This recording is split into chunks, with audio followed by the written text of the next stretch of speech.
I'm not MAGA, please don't scroll. I have a moral compass and a soul. Let's talk about conditioning.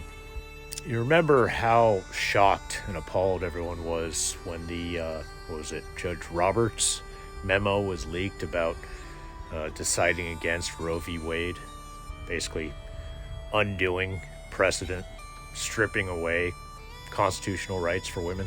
The nation was outraged, understandably so. And then when came the time for them to actually announce their decision and overturn Roe v. Wade, it was a little less outrageous because we knew it was coming. It didn't change that it was still an appalling, unethical, morally corrupt decision, paid off by immoral, fake Christian evangelicals, Christian nationalists, buying Supreme Court justices. I bring this up because I had the exact same feeling. Me as a man could never equate to the feeling that all of you women out there had.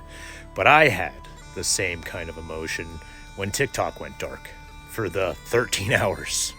And seeing that it's still not even available in the app stores because Apple, Google are all afraid of the fines and penalties, and hearing Trump's rhetoric and knowing how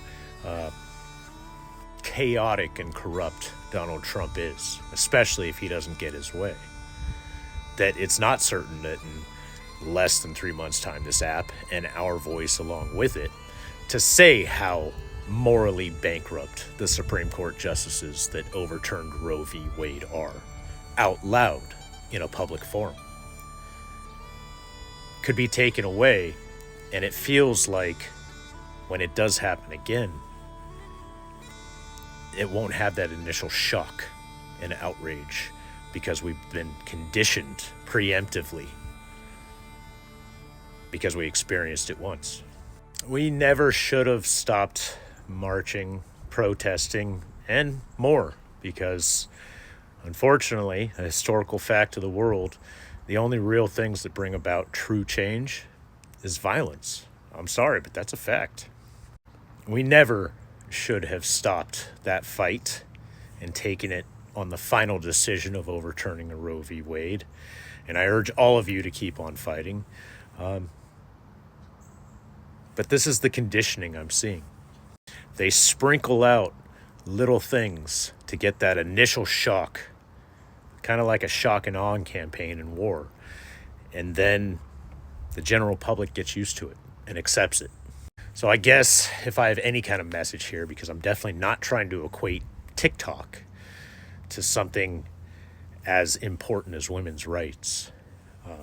But I do want to say that TikTok is a platform for our voice to support women's rights. So it's maybe not equally important, but it is important. If this app goes away, get angry and do what the history of the world has shown us to bring about change.